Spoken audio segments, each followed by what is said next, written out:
get some footage for y'all. So I had a conversation with a close homie of mine. You know, real close. You know, we were kind of trading information back. He gave me some breaking stuff. I'm gonna put two sides of perspective. I talked to him about these fraud cases here in Minnesota. I'll tell him, I said, man, this ain't right. He said they got baited into a trap. I said, there's no way that them folks could have did that by themselves. These white liberals likely helped them 9 times out of 10. They still got to be accountable for their crimes. But, you know, I got another piece of information that he sent me. And he said, hey, man, yeah, you know, I didn't take the bait. But, yeah, you're not going to come from another country like Somalia and come up here and just fill out all this stuff on your own. You're not going to know the system like that. Somebody's going to have to be a social worker. Somebody's going to have to be internal. You might even know somebody in a legal team or something like that. You're not just going to fill this out on your very, very own. You see what I'm saying? Now, like I say, those folks still got to be accountable. But I got some very interesting information that he sent me that's a different perspective. So I'm going to read that as well. We're definitely going to cover that. It's part of the news. So, no, I'm just downtown, man. Do my little half a day. Do my little vlog. I was up working on videos pretty much almost all night for y'all. Just doing reactions and, you know, all kind of little stuff, you know, of information that I was getting. So, you know, I really didn't sleep a whole lot, you know. So I said, well, you know what? Let's see if my homies down here. My homie Claude. Are they down here? Nah. You know, the twins, you know, Claude and Tom and Claude, they got a business.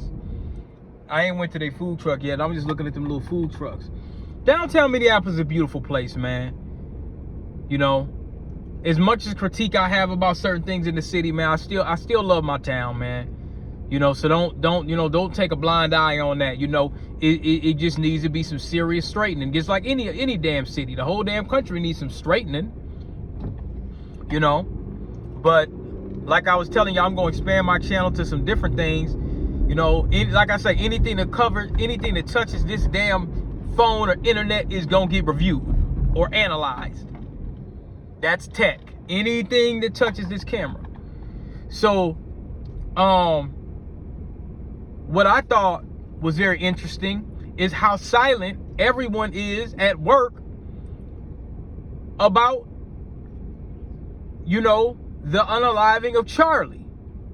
Now, typically people are not going to have a lot of conversations. There's a whole lot of, whenever it don't fit, whatever they don't like, it's a whole lot of backlash. All DEI, all people can't wear their rainbow, all this, that, and the third. Let it be a black man. Let it be somebody done slapped his wife upside his head. They getting all kind of smoke. They getting all kind of smoke. I'm telling you, they're getting tons and tons of smoke, man. I don't want 35. I'm gonna get off on Cedar then, because I don't want to be on 35 North. I want to hit 94, so I can hit my, you know, hit White Bear. I'll try to record. I'll record as long as I can. You know, I think I got enough juice or whatever. But no, I'm trying to get on Cedar. You gotta watch these folks here. I'm telling you. All right, where am I going, man? Uh-oh. No, I was supposed to get off somewhere else. This right here is an intricate part of my childhood. Like, none of these trains, none of these stations was there back in the day. But there used to be this office right here called the bursar office, where you see these U of M students. I didn't even mean to do this. I used to take this bus all the time. Me and my homie Solomon, we used to take this bus and go across the street to Subway. The buses are free. I might take one day. I might just jump on and take one. This right here, off to the right, used to be the bursar office. We'd walk down over here, man. It almost brings me to tears, man. I used to walk down River Road. Usually my mom would walk. My dad would never really walk us, but we Me and my younger brother used to walk on River Road right down here, you know, on the side of the bridge that I first started. Not this part, but we used to come down here. I remember this Art Institute building. We called it the Yellow Brick Road. I call it the Yellow Brick Road. You know what I mean? Y'all heard about my stories down here. So now we're on the East Bank. Let's see here. Delaware Street. I think we'll just go ahead and take that. I should have took a left. But one of these days, like I said, I'm going to do a tour. When I get this new improved phone, man, we going everywhere. Now, like I said, I never really spent a lot of time over here. I should put on my microphone so it sounds a little better for y'all, but I think we good. Turn down the AC a little bit. Anyway, let's get back to the task at hand, man. You don't hear anybody talking about Charlie Kirk's unaliving. Maybe these folks are scared about the backlash if you say anything, because the FCC been on one. Donald got that FCC running laps. So I'm not really quite sure about that. You know, I was talking to an in-law about it last night when I went to go pick up something on the east side. Y'all seen, and she was like, "Hey, you know, I was out in DC and I'm kind of pissed off at the news." And I told her, I said, "Look, man, the news ain't been about nothing ever." She said, "Man, what they're reporting on the news is a complete lie." She said, "I was in DC." She was in DC during, you know, when they said they had them agents running around or whatever. She said, "I was there. And the news was lying their ass off." You know what I'm saying? But, so yeah, people have a lot of questions about the mainstream. Folks are not liking how things are going with the mainstream and how they're just lying through their damn teeth. There should actually be a class action lawsuit about how the news, the propaganda of the news, and you know, the news is, like I say, the news is whatever they tell you it is. You know, it ain't gotta be true. They can just say it. So, you know, you just gotta, you know, you gotta think about these things. You gotta look at them and you gotta dissect them.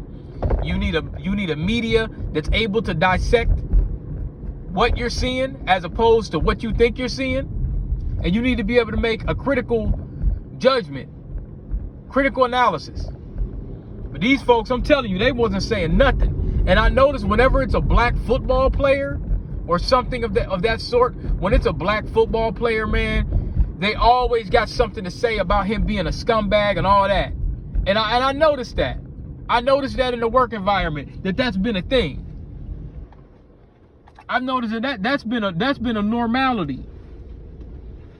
We're on Heron Boulevard. Heron Boulevard is big. You know, I haven't been around here in you know, in a while since I did that General Nanosystems video for y'all. Yeah, like I said, I had no intention. You getting ready to come out. See, that's why I like to have this camera on. But yeah, man, they he got his flag proud. He's proud of his flag. Or is that a her? I don't know. Anyway. So, but now, ever since everybody's been back in office, I noticed the political talk has started to wane. I've noticed that. The political talk has started to wane. They haven't been talking about it as much. It hasn't really been a thing. Now they're going to. I don't think you're gonna make it, bro. You may have to kind of move. Yeah, dude, you gonna have to. Ain't no parking around here, y'all. Ain't hardly no parking.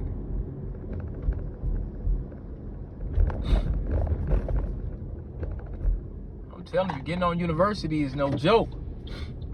They done made it like, you know, they done, and that train, I take that train from time to time, and I'll tell y'all, man, it is embarrassing on that train.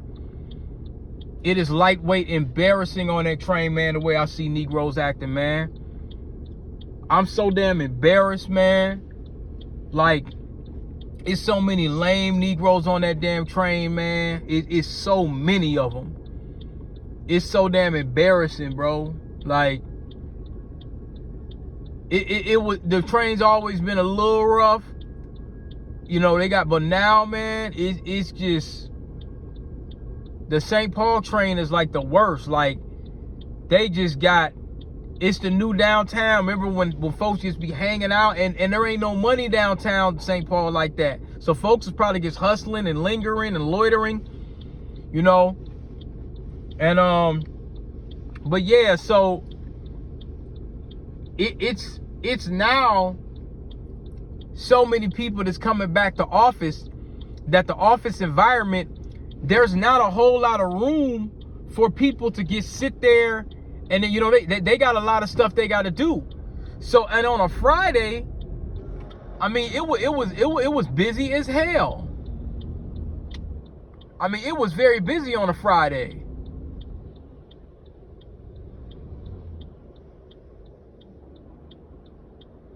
They taking their sweet time, I see. They is in no rush. I don't usually take that long to cross the street, but I ain't in no rush. So that's their God-given rights. See, we talking about free speech, right? That's their right. If they want to be slow as hell, they can do so. Absolutely. I will never deny them of doing so.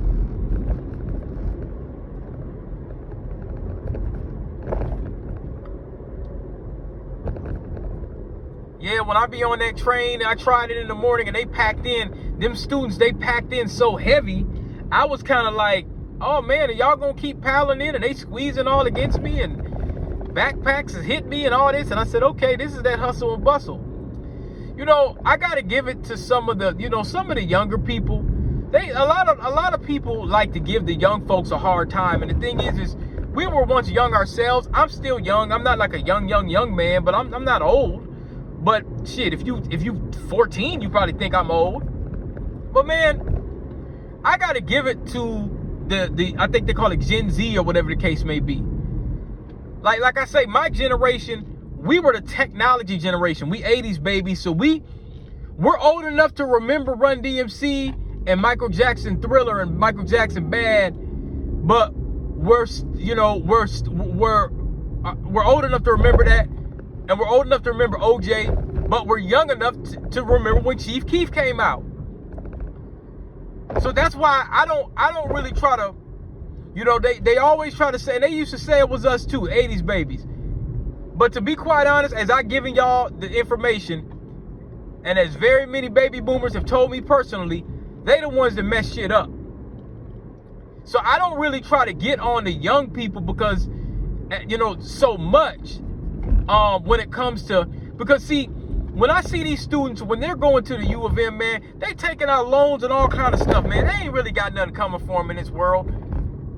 This next generation, man, all they got is a bunch of AI and a bunch of gender fucking confusion. That's all they really got coming to them, man. They don't really got a whole lot coming to them, man. They going to scrounge and scrape, man, just to make it by. We got $300,000, $400,000, $500,000 houses that has to be bestowed on them. They got to deal with that stuff because the generation before us messed that shit up. You know what I'm saying? And it's not that I'm passing the buck. I'm just simply saying, man, you know, they got something. This next generation right here, man, they don't have a lot to look forward to by the way things going. Folks are talking like it's a, you know, it might be the start of a communist country now and all this kind of stuff. I mean, I feel bad for them. I do. I don't think they deserve what they've been getting. I never took that bus before, the 74. So wait a minute, was I supposed to just go this way? That's 94 West. Okay, yeah, I ain't did this in a minute. Damn, man, I haven't done this in a minute.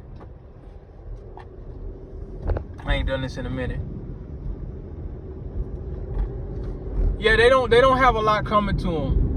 They just don't, man. And that's another reason why I wrote those books. I said, okay, man, the next generation, maybe they can have something to help, or anybody, even somebody in their 30s. in their 30s. That's why I say, you know, when people ask me, sometimes if I get somebody that's younger and might ask me some questions about life or whatever, I'm like, bro, you got to do what works for you, bro.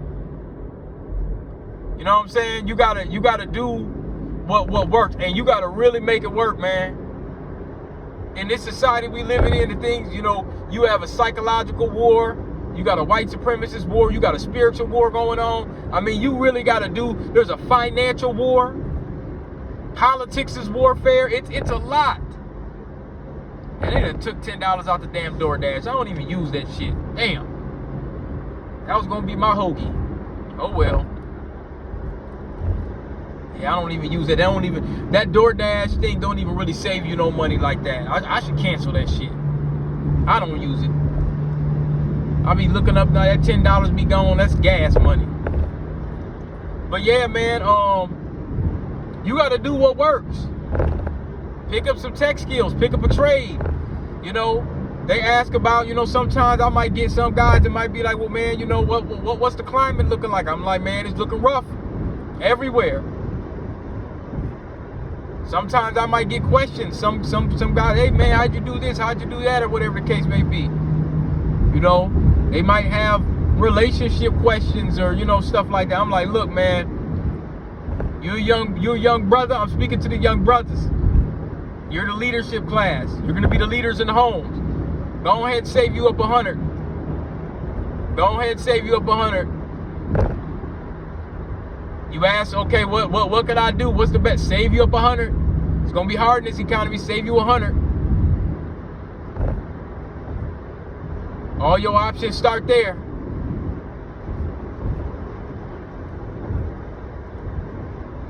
Because while the educator class and the political class are telling you that if you get out and you go for a fucking vote, it's gonna solve all your problems and somebody's gonna do something for you, that's not gonna work. Never worked for me. It don't work for anybody I know. Never. You're gonna have to figure it out. So with Stack Doe, he said technology can track the sliders. Yeah, it can track the sliders. And it don't make no better, man, because dudes are sitting up there talking about what happened. I think I'm gonna make something on that too. Public business, public violence and public criminal business is being put on display. Stack Doe's right. I'm gonna check his text after I get off 94. No, he's right. The technology, I'm gonna do one on the technology. I'm gonna do one. I just found out some stuff on what technology that Ice Baby was using. I'm gonna do a deep dive into that probably this weekend. Yeah, man. This AI stuff, we being surveilled. You young and you black, you do something, you going to jail. Yes. And you going for a long time. And from what I understand, they say that the jails, the prisons are starting to go back how it was in the 80s. You know, those brutal ass conditions and stuff like that, going back in the 80s and the 70s. That's what I've been hearing. You going. You're absolutely going.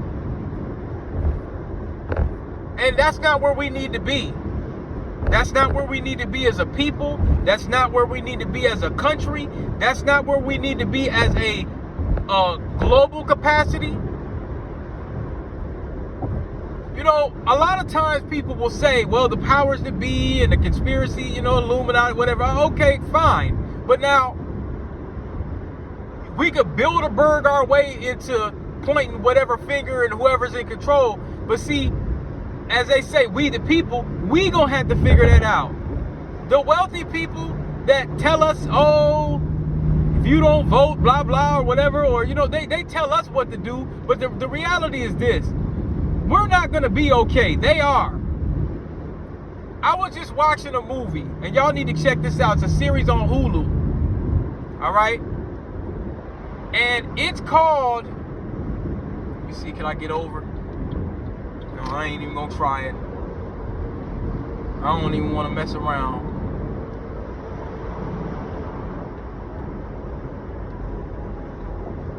I need to stay on 94, but Like I say, I'm so sleepy. I might just get off and jump on, you know, and take the street. I might just do that. Unless I could get over. Oh, I can just stay on 94? All right, bet. I'll do that. If I can stay on 94, I'm with it. So, it's a movie called Paradise. And basically, there was a giant catastrophic, if I'm saying it right, a giant catastrophic event where 20,000 people had to go underground in Colorado. There was a great 3-part series that I really, really enjoyed called B.O.B. Elements. And you know, B.O.B. would be on the conspiracy stuff or whatever, but he probably don't take it so serious. I don't know. But that man was spitting some bars on B.O.B. Elements. It's a 3-part album. My homie sent it to me in jail. I couldn't believe it. He sent it to me in JPay, like, hey man, you gotta listen to this. I'm like, how you get this before me? So basically, under the dome, they had people living under the dome. They were told that the outside world, it's much like Silo from Apple TV, another real good post-apocalyptic thing, on how they control folks. They got us thinking that the so-called powers that be, yeah, they pull the strings, but they're just one person. They're just a few people. They get 50 to 100 people. But if the people say, you know what? I don't want this. I don't like this way of living. The people are the ones that determine it. They want to tell you that you're not the one that determines it. And I'm saying as a group. But that's only if the group is on code. But they want to tell you that, well, nothing can be done because it's just the powers that be and they control everything. Well, we're not talking about a system such as a robot. Well, they're trying to get it that way. But somebody's got to make the decisions and somebody has to fall in line. So if they're telling us to fall in line, that means we just kind of go along with the program. So, you know, whenever I hear a young person, or they asking me questions, or they, you know, or got, you know, or whatever, it don't happen a lot. But when it does, man, hey, what's your advice on this? What's your advice on that? I'm like, bro, go ahead and get you a trade, get you a skill set, and save you up 100.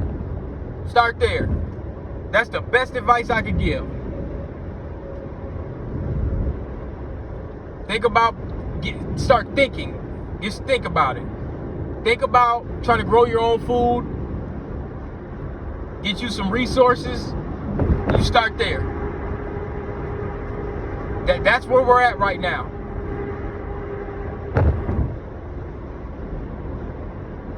The turn up is over. That's really where we're at right now. We're in survival. I told you I work for a financial institution, man. They're not telling you these numbers. They're not telling you all these numbers. I get to see it for what it is. They're not telling you what's really going on with the economics and stuff like that.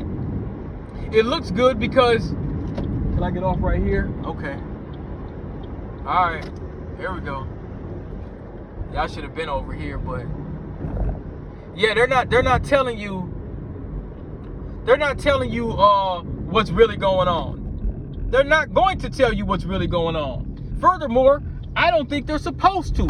That's part of the plan. So you'll be blindsided and you'll be looking crazy. I seen a video and I'm going to review it. But I understand psychological warfare. So, this is something that was probably taught to her. But I seen a video, I'm going to review it too. And I seen a video of this woman that's basically like, man, telling her son, don't work. Don't work, get on Section 8. And at first I thought, well, maybe it's just cap, maybe it's just for, and I said, nah, she's serious. Because most sisters, they're not going to tell their kids no BS like that. They don't even want to put that out in the world. I said, no, she meant that. I said, yeah, she's telling this little boy not to work. You gonna mess up my Section 8. You gonna mess up my EBT and all this kind of stuff. Let the government take care of you. She's crippling this boy. She's destroying this boy. And, you know, some people might say, well, damn, where the daddy at? Well, you got to think, what kind of nigga slept with her? That's the answer. You understand?